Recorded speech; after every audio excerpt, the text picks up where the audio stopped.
warahmatullahi wabarakatuh. Kembali lagi bersama saya Desi Faradila, calon guru penggerak angkatan ke-10 Kota Palembang, Provinsi Sumatera Selatan.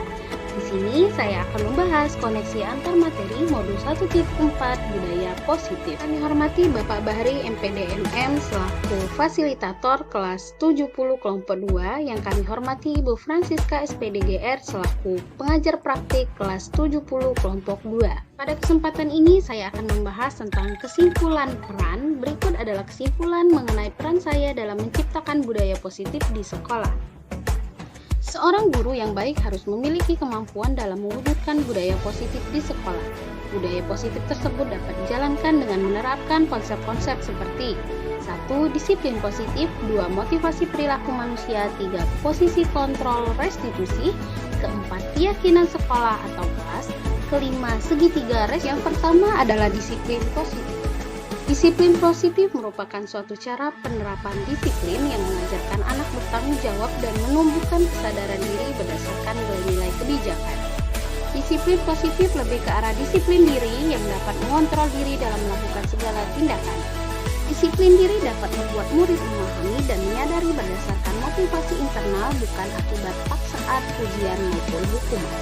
Kedua, motivasi perilaku manusia.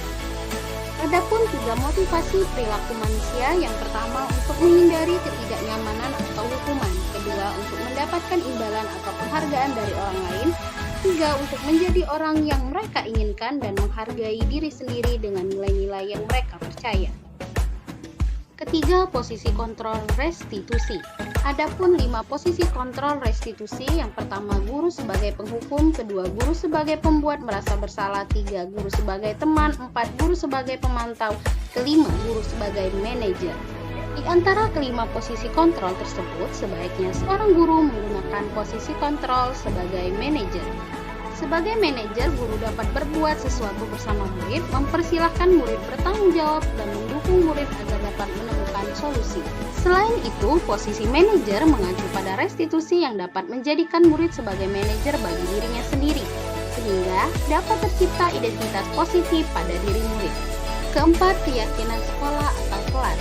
Guru berperan dalam mewujudkan terbentuknya keyakinan sekolah atau kelas dengan adanya kesepakatan antara guru dan murid. Keyakinan sekolah atau kelas berupa pertanyaan-pertanyaan universal yang mudah diingat, dipahami, dan harus diterapkan di lingkungan sekolah.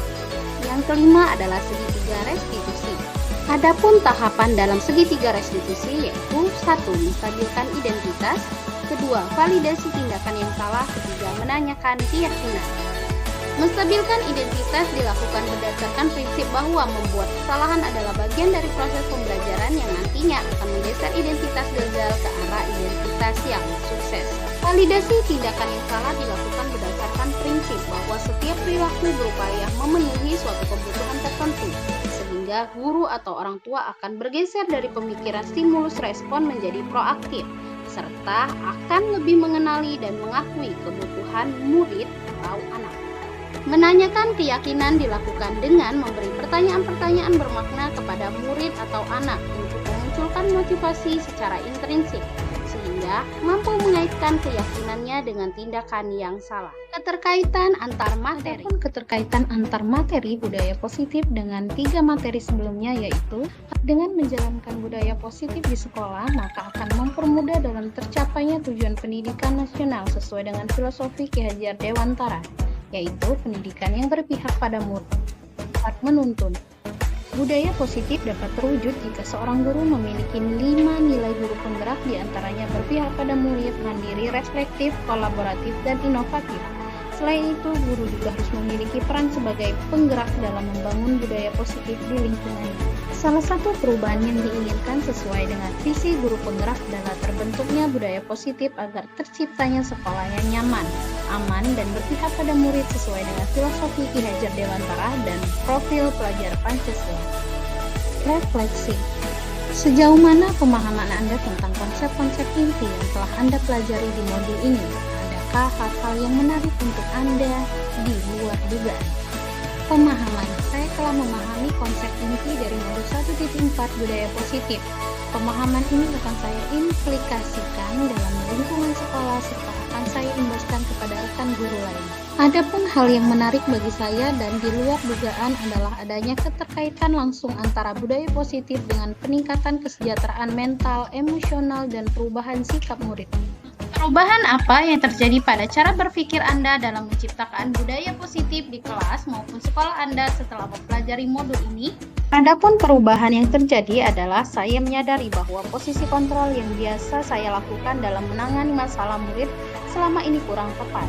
Seharusnya saya berperan sebagai manajer yang menangani masalah dengan menggunakan segitiga restitusi. Pengalaman seperti apakah yang pernah Anda alami terkait penerapan konsep-konsep inti dalam modul budaya positif baik di lingkungan kelas maupun sekolah Anda? Saya menangani siswa yang tidur saat jam pelajaran menggunakan langkah-langkah segitiga restitusi, yaitu menstabilkan identitas, validasi tindakan yang salah, dan menanyakan keyakinan. Bagaimana perasaan Anda ketika mengalami hal-hal tersebut? Bagaimana perasaan Anda ketika mengalami hal-hal tersebut? Saya merasa senang karena dapat menerapkan segitiga restitusi dalam menangani sebuah persoalan dan menjadikan murid mampu belajar dari kesalahan yang telah diperbuat. Menurut Anda terkait pengalaman dan penerapan konsep-konsep tersebut, hal apa sajakah yang sudah baik? Adakah yang perlu diperbaiki? Menurut Anda, hal yang sudah baik menurut saya adalah munculnya motivasi internal pada diri murid untuk melaksanakan budaya positif setelah mendapatkan pendampingan menggunakan segitiga restitusi. Yang harus diperbaiki adalah saya harus selalu mempersiapkan diri saya sebagai manajer dalam menangani persoalan. Sebelum mempelajari modul ini, ketika berinteraksi dengan murid berdasarkan 5 posisi kontrol, posisi manakah yang paling sering Anda pakai? Dan bagaimana perasaan Anda saat itu? Setelah mempelajari modul ini, posisi apa yang Anda pakai?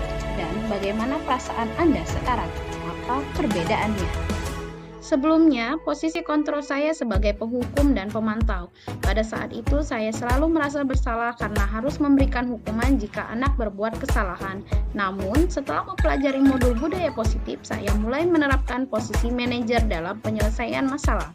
Perasaan saya tentu menjadi sangat tenang, dan saya mulai menyadari pentingnya berkomunikasi yang efektif untuk menumbuhkan rasa tanggung jawab pada diri murid. Sebelum mempelajari modul ini, pernahkah Anda menerapkan segitiga restitusi ketika menghadapi permasalahan murid Anda? Jika iya, tahapan mana Anda praktekkan dan bagaimana Anda mempraktekannya? Saya pernah melakukannya, namun hanya menggunakan satu tahapan saja, yaitu menstabilkan identitas dengan memberikan pernyataan setiap orang pasti pernah berbuat kesalahan, atau tidak ada manusia yang sempurna.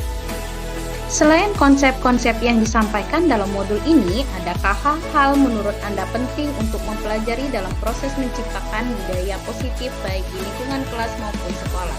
Hal lain yang penting dipelajari dalam proses menciptakan budaya positif adalah melakukan kolaborasi antara sekolah dan orang tua murid, agar budaya positif ini jangan hanya dilakukan di kelas atau sekolah saja, melainkan juga harus dilakukan di rumah agar menjadi suatu kebiasaan atau karakter yang melekat pada diri anak saat berada di lingkungan manapun. Demikianlah tugas koneksi antar materi. Semoga video ini dapat menginspirasi. Akhir kata, semoga tergerak, lekas bergerak, dan mari menggerakkan. Terima kasih. Wassalamualaikum warahmatullahi wabarakatuh.